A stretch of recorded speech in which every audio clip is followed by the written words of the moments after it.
Hi guys, this is It's Prize. Welcome to my YouTube channel and thank you so much for watching. Thank you so much for the support.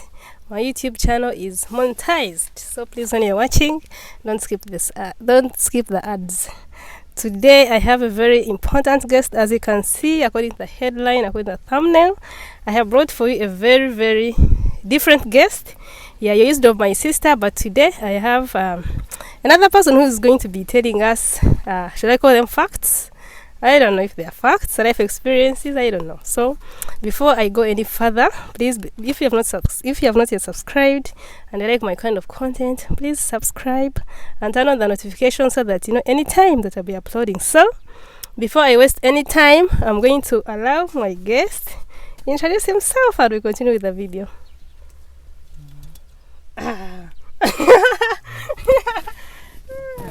Good evening, good morning, wherever you are, depending on the time zone.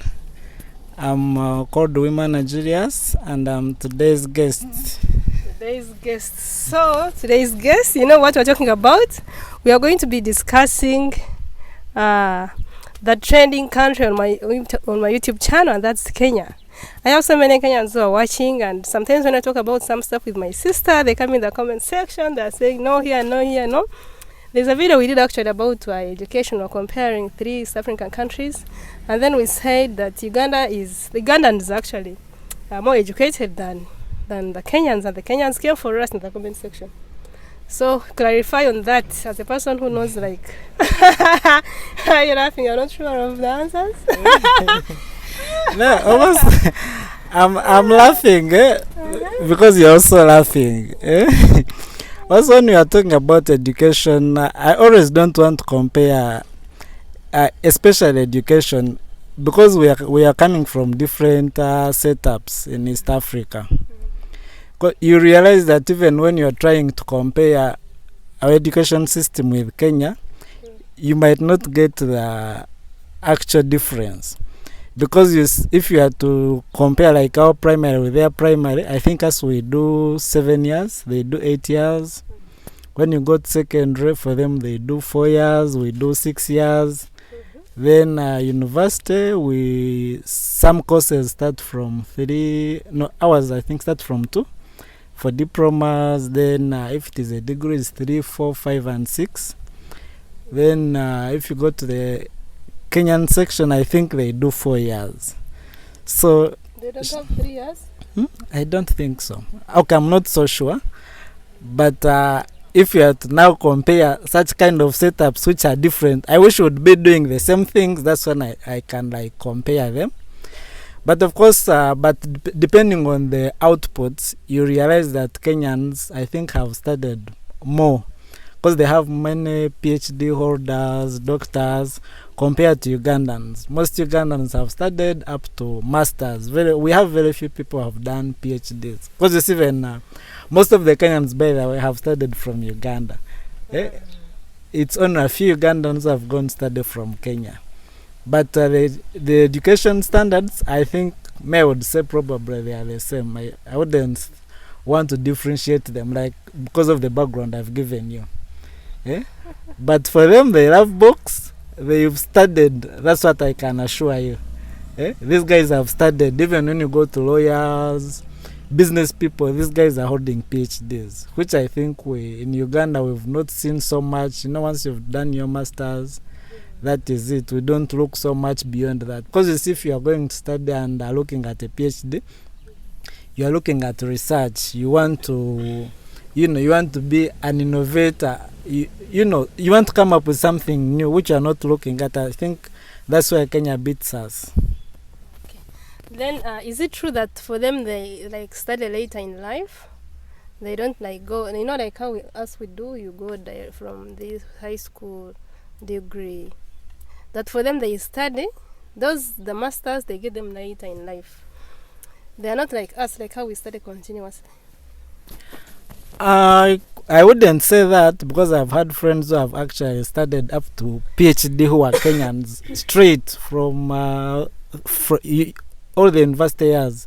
you do bachelor's, master's, and PhD straight. I've also had friends and distant and close who have also first worked and did their postgraduate later.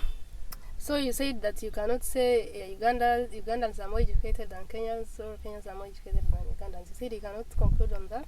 No, I cannot give that conclusion, but like I've told you, if you go like to, compared to like the PhD holders, they have more PhD holders than Ugandans. That one I can comfortably say it. But if you go like to masters, you realize that everyone has done a masters in Uganda, so you cannot compare masters. Makes no sense, really. Okay, then let's talk about the infrastructure, because there is a video I saw on YouTube. A person was comparing Nairobi city to Kampala city. What's the difference between those two cities? That comparison, I cannot accept it. That's what we want, especially. Of course, that's why I want the buildings, the roads, that, of course, like I've said, I cannot compare Nairobi with Kampala. Okay. Reason being, they are completely apart. Nairobi is too developed compared with Kampala. You cannot compare really, because even Kampala is a very small city. But if you see Nairobi is so huge. I thought you wanted to dodge the question. No, I'm not dodging the question now. But I'm saying facts. Because I was seeing in the comment section, someone was like, why are you comparing a developed city with a developing city? No, both are still developing, but they are developing at a very different rates. And of course, if you're comparing, you cannot even compare our economies. Kenya's economy is too big compared to Uganda's economy. So now, even you expect the development to be different. You see, Uganda is a landlocked country. Kenya is at the sea. All our goods coming to Uganda, Kenya, Rwanda, South Sudan, all these countries, all our goods pass through Mombasa. So all that is income that they generate for Kenya. If you are to see the traffic that passes through the airport, the international airport, Jomo Kenyatta International Airport, is too huge. So that means they generate a lot of money. Hence, they are supposed to be accountable to us if we are not seeing development in their country. They are supposed to be more developed than Uganda, and they are. So you cannot compare Nairobi with Kenya, Nairobi with Kampala. Those cities are completely different. The infrastructure, the roads are up to standard. Though Kampala, we've also tried to go somewhere. There's nothing in Kampala. Stop. For the infrastructure, no, that one there's no comparison. Nairobi is much better. Because of what you just talked about? Not even that. Even like the area alone is big. Kampala is small. Kampala is very small. So even if we have the infrastructure, unless if we have, because now when you are talking about Nairobi, we are talking about Mukono, Wakiso, Kampala combined. So now how do you start comparing such a small place with such a huge coverage? Why don't they make it one? Like they combine all these places around, those small places, and just make it one city? I think in 2010, they are planning to do that, to call it a metropolitan Kampala, where they were supposed to be incorporating all those three regions I'm telling you. But though Kampala is very small, you cross like this, you cross like this, like this, finished. No, Kampala starts, you see where the post office is. Once you go 8 kilometers on either side, you're out of Kampala. That is Kampala. So now you cannot compare. So So now we would rather compare Nairobi with the metropolitan the proposed metropolitan Kampala. They proposed it, and I think politicians fought against it. They refused because they had wanted to combine Mukono, Kampala, Wakiso to call it metropolitan Kampala, but the politicians refused. So we remain with a small Kampala. If we want to enjoy big cities, we shall be flying to Nairobi. Because another person was saying, compare Kampala to Mombasa or something like we cannot begin comparing. No, we cannot even still compare Kampala with Mombasa, because you see like Mombasa. No, not of course, definitely no. But you see like Mombasa, you see like Kenya. If you go to Nairobi, it's a capital city. It has got businesses, but if you go to like Mombasa, it's mainly like tourists. Then since it's also busy with its sports, so now the activities are also still different. And of course, like the other big city in Kenya, I think is Kisumu. Though Kisumu, of course, you cannot still compare Kisumu with Kampala. You can only compare Nairobi with Kampala, but which is also unrealistic. Like I've told you, even the area coverage is completely different. Okay, then talk about like the things that attract tourists. If you compare, actually somebody said, why do you keep comparing Uganda to what? To Kenya? You think still those two countries should be like, how we said we should not be comparing Nairobi to Kampala? Is it the same way we shouldn't be comparing Uganda with Kenya? Because no, those ones we can compare. We can compare Uganda with Kenya in general. Okay, talk about the things that attract tourists in Uganda, like, how you know it. No, you see, the uniqueness with, I think still if you go to the land coverage, Kenya is still bigger than Uganda. Population of people? How many even the population still, I think they are about 50, like we are 45. For them they are around 56 or close actually to 60. So if you are talking about, even the tourism is also a bit different. The only thing the Kenyans beat us on is they are organized in their tourism sector. Everything is everything is to the dot. If one is going to Kenya and wants to do tourism, you easily access all the information needed, and you will do your safaris, or people call them safaris. Some of us we use other languages. People will always enjoy. Once something is organized, it makes more sense. People will come and enjoy than finding yourself in Uganda and you don't know where to start from. You actually start arranging all your trips when you are around. So it doesn't make sense. Kenya, you can organize everything. Yeah, you can organize everything. Even the entry and exit to the world. The Jomo Kenyatta International Airport is more of it has a lot of connections to the world. Like as opposed to Uganda, where you need, even when you are coming to Uganda, you may need a connection through Nairobi.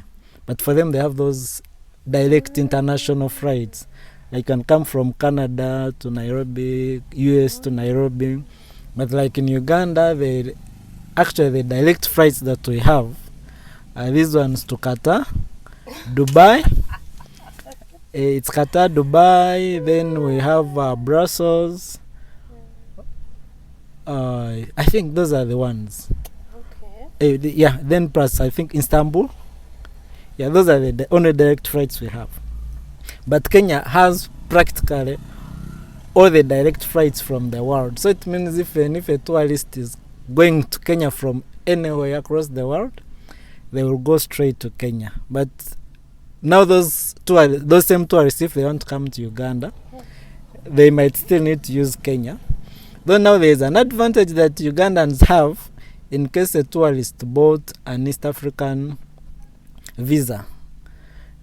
If they bought an East African visa, it can allow them to visit Uganda, Kenya, and Rwanda. I think it's even $100. They have to go in a group. No, these tourists across the world, there are two visas. You can either buy an East African visa or a Uganda or Kenya visa. Because the Uganda-Kenya visa is $50, but an East African visa is $100. Though once you buy an East African visa, your entry point should be the country you bought the visa from, because all these countries sell the same type of visa. But if you bought it in Uganda, you'll first come to Uganda before going to Rwanda or Kenya, And if you bought the one for Kenya, it is the same thing. Entry point is Kenya, then you are free to visit Uganda, Rwanda multiple times minus having any other visa. But if you've bought only a Kenyan visa, then if you're crossing to Uganda, you still need another visa. Okay, talk about I loaded data, a lot of data, and now I have no data. It's finished. And this already we did a video with my sister, and she was telling me that Kenya, almost every household has Wi-Fi. Internet is very cheap in Kenya, and for us, why is it very expensive in Uganda? No, it still goes back to the policies. The Kenyans, I think they've taken this technology advancement very serious, as opposed to Uganda. Even the policymakers don't mind about their own people, especially us, the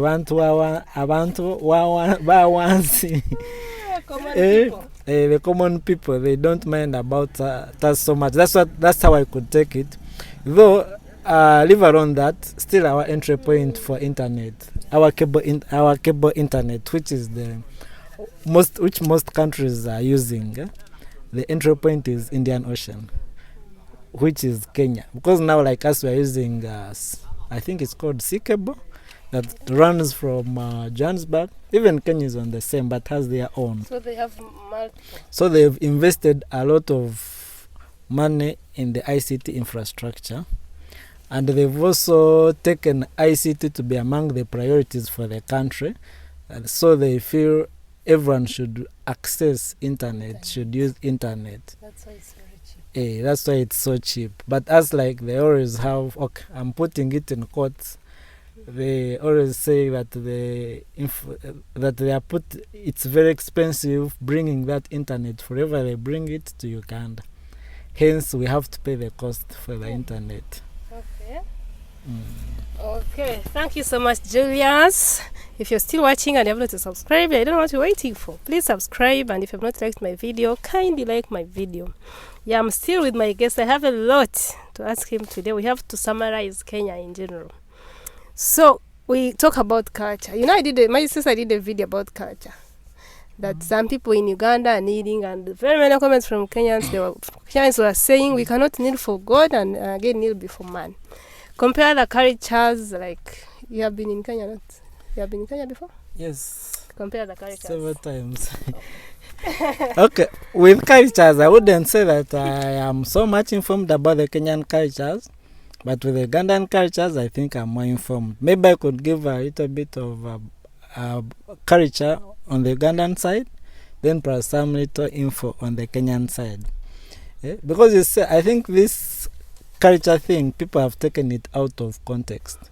Because take an example of like a country like Uganda. We have 56 languages. We have, I think, those are almost 56 tribes. These tribes have got different cultures. If you check on I think the people who kneel, for women mainly, are the Baganda, Banyoro, and Batoro. Those are the ones who kneel, like the women. But if you go like in the western, especially the areas we come from, like Bachiga, Banyankole, Bafumbira, even when you go to the north, those people don't kneel. So, and I cannot take that as culture. It's for a few people, mainly these people have retained kingdoms, but those who don't have kingdoms, they don't kneel. You have never seen a Kenyan like kneeling? They say they cannot kneel before God and again kneel before man. I have not seen anyone kneel, and that's why I'm saying that one cannot be culture. I cannot call it. Actually, it's not culture, because if you go to church, the Catholics, they kneel down when they are going to pray. So can I call it culture? I can't call it culture. Maybe if you say the culture of kneeling, if you can specify and just say the culture of kneeling, it's not there in Kenya. But even in Uganda, it's not everywhere. Like I've told you, it's only in a few areas.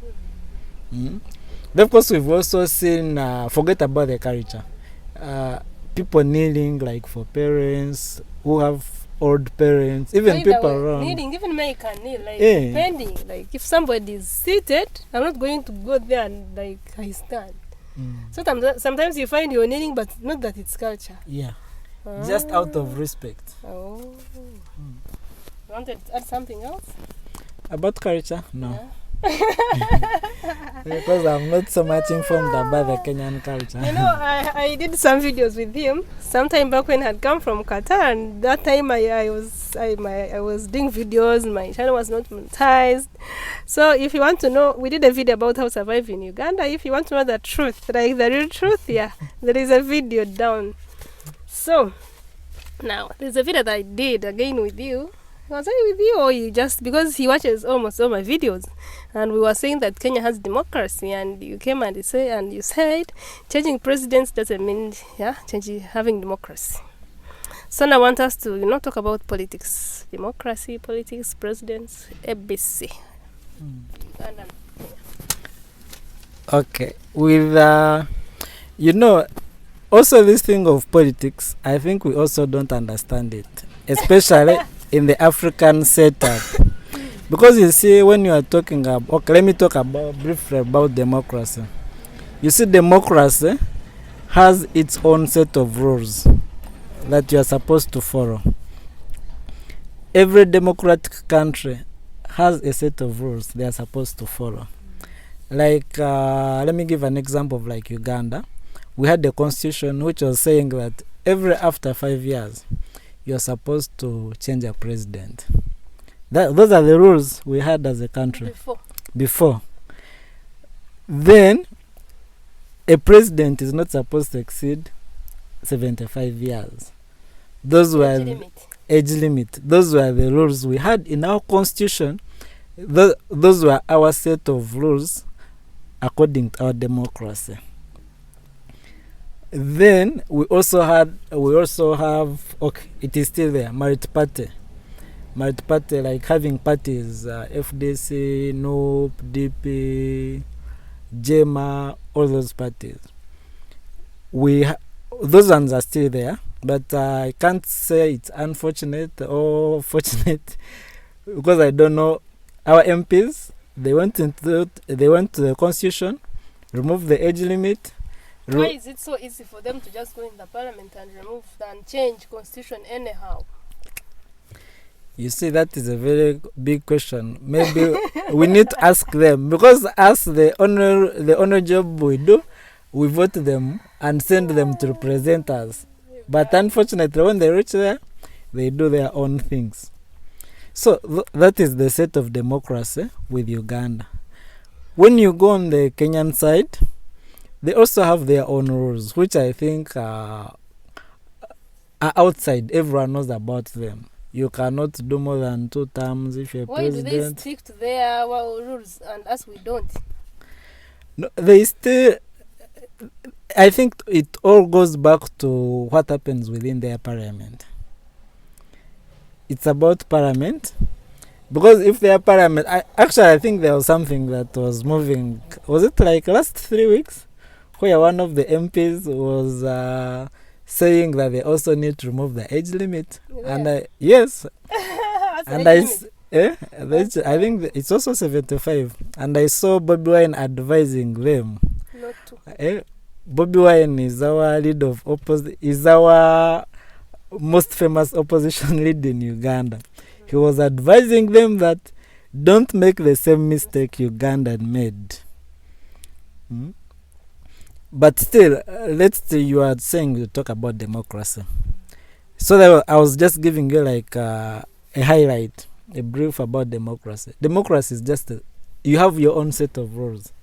Because it's like if you say, first we were also talking about democracy that people have delayed in power. It's not. It's about your rules. Germany has no term limit, has no age limit, and yet it's a developed country. It's also democratic. So you cannot compare democracy based on the number of years someone spends in power. So democracy is different. It has its own set of rules. So you think Uganda is a democratic country? Like I've told you, we had the first rules, we broke them. Yes. according to what is happening with the new rules. That's what I was still going back to. It is democracy is about rules.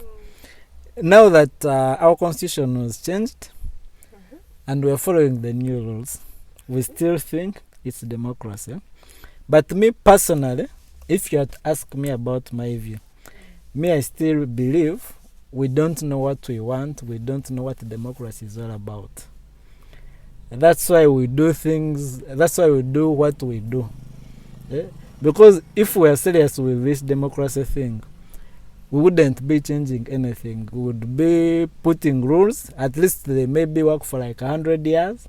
You change them after 100 years. But for you, after 5 years, you're changing rules. The other years, you're changing rules. So now if we go to the side of Kenya, their democracy talks about 2 terms, not more than 75 years. They follow them. I can still say they are also democratic.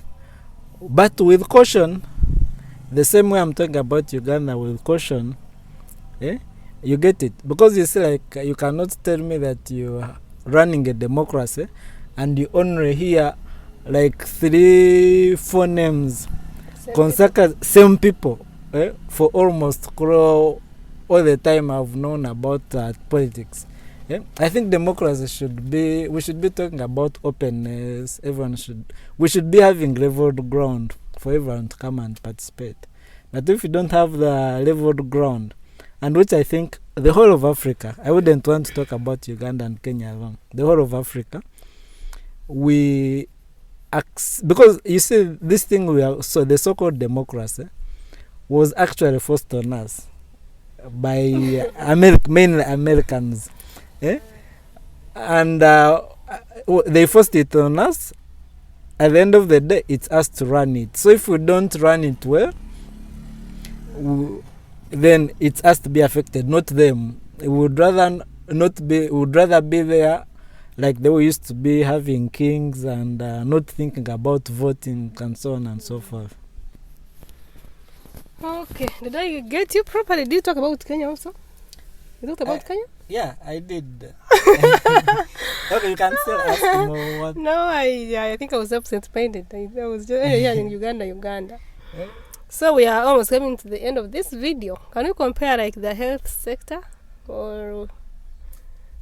Yeah, with the health sector, I think Kenya is still is in a much better position. You see, even people who have their money in Uganda, they are going there. They are going to Aga Khan, specifically Aga Khan and Nairobi Hospital. So those sectors also. You know, people have been coming for my sister in the comment section that she's talking only good things about Uganda, you know, saying that I don't know what. Ugandans were not, but I think now that I have got a different person to talk about, and these two don't know each other, so there's no way you can say that they actually first talked. So guys, I think we have come to the end of this video. It's so long. I don't usually make such long videos. So unless you have other final words for my subscribers, then we have to end this video. Do you have anything else you have to say?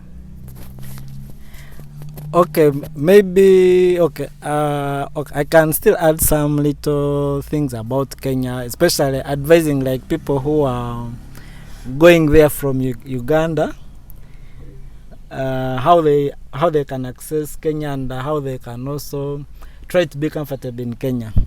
You know, if you're Ugandan and you're going to Kenya, you can either go by land through Malaba or Busia border with your national ID and passport. The same thing, you can use the airport with the same documents, or even these temporary travel documents they give, which you can get at the border. I think it's 5,000. You just put like a small photo on that travel document. You go to Kenya, once you're in Kenya, you also need to be careful. You need to ask. They have a very big problem of security. I wouldn't want to shy away from it. There is a lot of mugging, these things where you use your phone in Uganda and you're walking on the street with your iPhones, your smartphones. In Kenya, you do it with caution. If you are in Kenya, try to ask as much as possible where you can stay, like the hotels, the ones which are secure, areas which are secure. Your security is priority. Then if you've gone and you're in Nairobi, you want change, you've gone with your dollars and you want to change the Kenyan shillings, please don't forget your visa or the coupon they give you at the border. Because now I think before it used not to happen, but currently if you are changing especially more than $100, they need your visa. They want first check on your visa. No forex bureau will change your money if you don't show them that you really entered the country. So once you have your money, you might end up not eating, and yet you have your money because of such a small thing. But you need visas. As from Uganda, what we thought we just go, no need visa. No, So they what visa are you talking about? no, that stamp they put for you. Of course, like I can say that our visa is free of charge for the East Africans. They only stamp for you, but for them they take it as a visa. That stamp can be put on the coupon if you have an ID, or can be put in your passport if you have a passport. So once you're going to change your money, they will ask. And you know those people are serious. They're not like Ugandans, so just walk in and for customers, do they ask about visa? those people are serious. So if you want to be comfortable, you need to do that. Avoid using your phone when you're in Nairobi streets, especially even like where there are those foot. They have they have some foot bridges, like the one we have in Chileka, and I think the one they are trying to build downtown. They are there. Most people who steal phones and what, they can even follow you just up there. So you need to be careful with your phones when you are there. Otherwise, Nairobi is good. There people are good. They are welcoming. Just take caution. As you go there, you'll have fun. Wow, thank you so much, Julius. I think you have said everything. I cannot add anything because first of all, I've never been in Nairobi. If I go there, it is going to be my first time. So if you're still with us up to the end, thank you so much for watching. And I think we have to go. We have to end this video right here. 32 minutes, that's enough. So thank you guys for subscribing, for watching It's Price. We appreciate you so much. Thank you so much, and bye bye.